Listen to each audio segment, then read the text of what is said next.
The autumn wind carried dust across the dying pastures of Wyatt McKenna's ranch in rural Montana, where the grass had turned brown and the fences leaned like tired old men.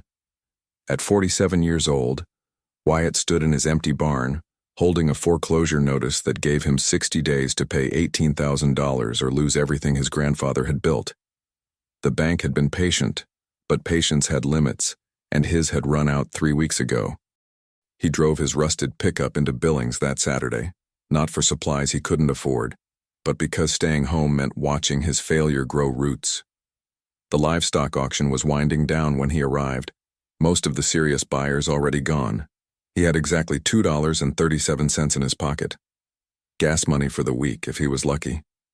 Going once for this last lot, the auctioneer called out, his voice hoarse from hours of selling. One mixed calf, approximately 6 months old, unbroken, wild caught from the Henderson property after the old man passed. Can't guarantee temperament, can't guarantee breed, starting at $5. Silence filled the auction house. Wyatt watched from the back as a scrawny calf kicked violently in the holding pen, its ribs visible through matted brown fur, eyes rolling white with fear. There was something desperate in those eyes that Wyatt recognized, the look of something that had been abandoned and knew it. $4. The auctioneer dropped the price. 3. 2. $1. More silence. 50 cents, folks. 50 cents for whatever you want to do with it. Meat, project animal, I don't care. Going once. 50 cents, Wyatt heard himself say. The auctioneer's gavel fell before anyone could laugh, though Wyatt heard the chuckles anyway as he walked to settle up. Riley Morrison, who owned the feed store and half the gossip in town, nudged her friend Abigail. There goes Wyatt McKenna, buying garbage with change he found in his couch. That calf won't last a week on his place.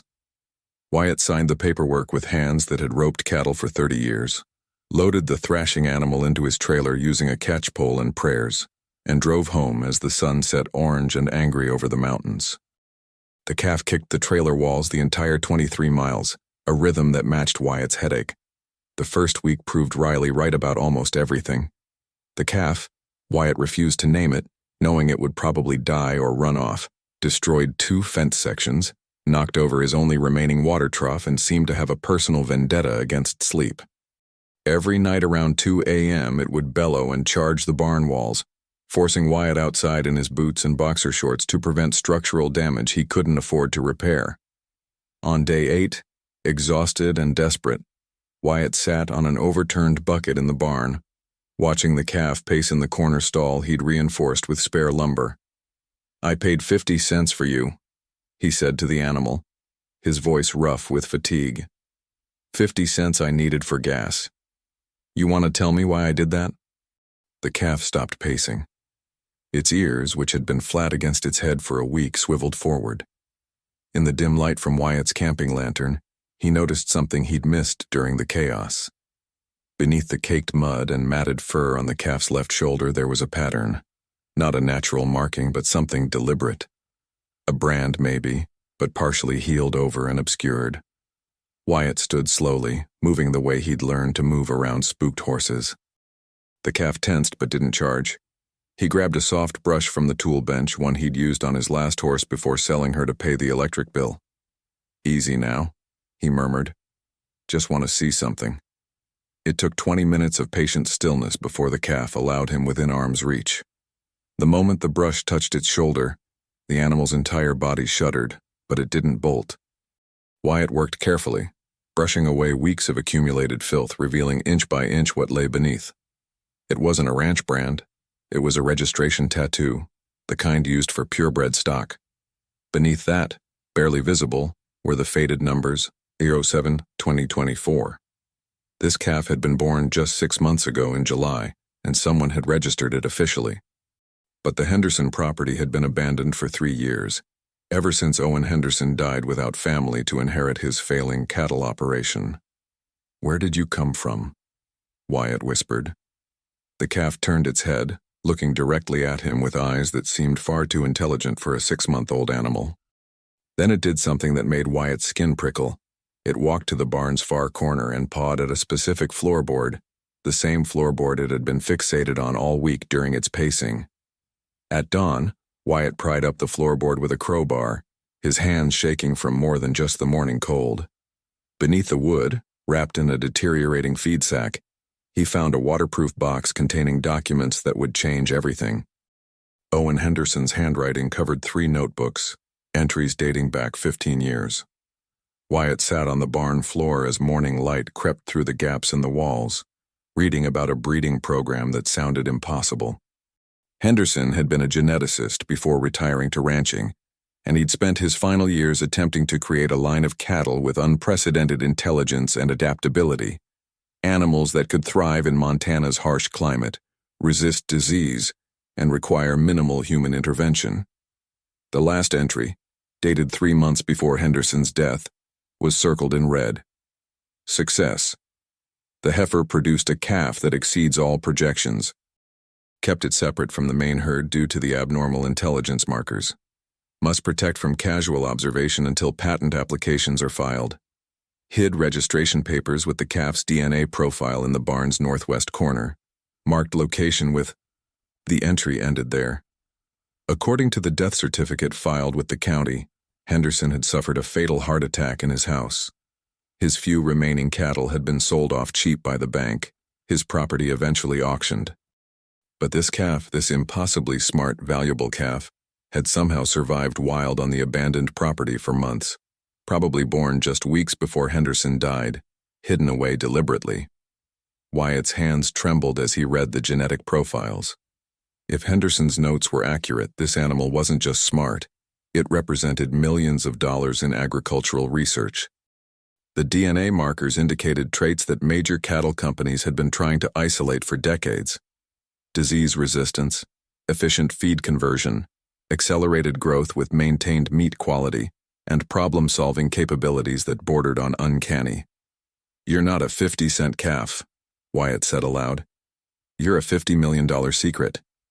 The calf, which had been watching him read, made a sound that wasn't quite a moo, more like a purposeful vocalization. It walked to the barn door and looked back at Wyatt, then at the door, then at Wyatt again. The meaning was clear. Follow me. Wyatt spent the next 12 weeks doing something he'd never been good at, being patient and keeping his mouth shut. He fed the calf. He'd named it Henderson, which seemed right, the specialized diet outlined in the notebooks. He worked with it daily, not to break its spirit but to channel its intelligence. And he watched, amazed, as Henderson grew in ways that defied normal cattle development. By November, Henderson had gained 300 pounds of lean muscle. Its coat had become thick and glossy, and it responded to verbal commands better than most dogs. When Wyatt said, "Gate," Henderson would walk to whichever gate Wyatt gestured toward. When he said, "Storm coming," Henderson would voluntarily move into the barn. The animal seemed to understand not just commands but concepts. The real test came during an early December blizzard that knocked out power across the county. Wyatt woke to find Henderson had somehow gotten loose, though later he'd realized the calf had lifted its stall latch intentionally and had herded Wyatt's 3 remaining cattle into the barn's warmest corner, positioning itself as a windbreak for the older, weaker animals. It had saved their lives. But keeping Henderson's secret proved impossible in a town like Billings. Riley Morrison had driven past the ranch twice, telling everyone at the feed store about the impossible calf she'd glimpsed from the road. Owen's distant cousin, Hunter Garrett, had started asking questions about whether anything valuable had been found on the Henderson property. And then Scarlett Chen, a livestock buyer from California, showed up at Wyatt's door with an offer that made his head spin. "I represent agricultural research interests," Scarlett said, standing in his kitchen on a Tuesday morning, her expensive coat looking absurd against his patched linoleum floor. "We've heard rumors about an unusual animal on your property. I'm authorized to offer you $250,000 cash, no questions asked, if you'll sign over ownership and keep silent about the transaction." Wyatt's first thought was the foreclosure notice, now just 14 days from execution. His second thought was how Henderson had laid his massive head against Wyatt's chest that morning, a gesture that felt like trust. His third thought was how Scarlett's eyes were cold and calculating, seeing dollar signs instead of a living creature. "I'll need to think about it," Wyatt said. Scarlett's smile didn't reach those cold eyes. Don't think too long. Other parties are interested, and not all of them will be as reasonable as we are. The Billings County Fair arrived the second weekend of December, and Wyatt made a decision that terrified him. He entered Henderson in the youth breeding cattle competition, not for the $100 prize money, but because he needed witnesses, lots of them, for what was about to happen. The fairgrounds buzzed with 400 people when Wyatt led Henderson into the show ring. The crowd grew silent, then began to murmur. Henderson wasn't just big for an 8-month-old calf, he was perfectly proportioned, his muscle definition and bone structure suggesting genetics that shouldn't exist in nature. The judges circled him 3 times, conferring in hushed voices. Riley Morrison stood at the rail, her earlier mockery forgotten. "That's not the same animal," she breathed. "It can't be." Hunter Garrett pushed through the crowd, his face red. "That calf came from my cousin's property. It's rightfully mine." Scarlett Chen appeared at the opposite side of the ring, flanked by 2 men in suits. She caught Wyatt's eye and nodded toward the parking lot, a clear threat. The head judge, a weathered woman named Margaret Price who'd been evaluating cattle for 40 years, approached Wyatt. "Son," she said quietly, "I've never seen anything like this animal. Where did it come from?" Wyatt had prepared for this moment. He pulled out Owen Henderson's notebooks and the DNA documentation, all carefully photocopied, the originals now safely deposited with a lawyer in Bozeman. "This is Henderson," he said, loud enough for everyone to hear. "And this is the story of what Owen Henderson created before he died." He spent 20 minutes explaining how Henderson had been bred for intelligence and resilience, how the research represented a breakthrough in sustainable ranching, how the animal had been lost and nearly died before Wyatt bought him for 50 cents at auction. He held nothing back, including the offers he'd received to sell Henderson into corporate anonymity. "I'm not selling him," Wyatt announced. "Instead, I'm establishing the Henderson Legacy Project. This animal will be used for breeding research, but it will stay here in Montana, benefiting local ranchers. Any offspring will be sold to family farms at cost, not to corporations. The genetics will remain open source, available to anyone who wants to improve their herd." The crowd erupted, some cheering, some arguing, Hunter Garrett threatening lawsuits, Scarlett Chen walking away with a phone to her ear. But Margaret Price smiled and shook Wyatt's hand. "You just changed ranching in this state, son," she said. "And you probably made yourself some powerful enemies. Hope you're ready for both." That night, Wyatt stood in his barn with Henderson, who rested his enormous head on the fence rail as Wyatt scratched behind his ears. 3 television news crews had requested interviews. A university research team wanted to study Henderson's genetics. And the bank had called, suddenly very interested in renegotiating Wyatt's loan terms, seeing profit potential in being the financial institution that supported revolutionary agricultural innovation. "I could have taken that money," Wyatt told Henderson. "Could have sold you and saved myself, but you know what? Some things matter more than being saved. Some things are worth protecting, even when it costs you everything." Henderson made that almost human sound again, the one that wasn't quite a moo.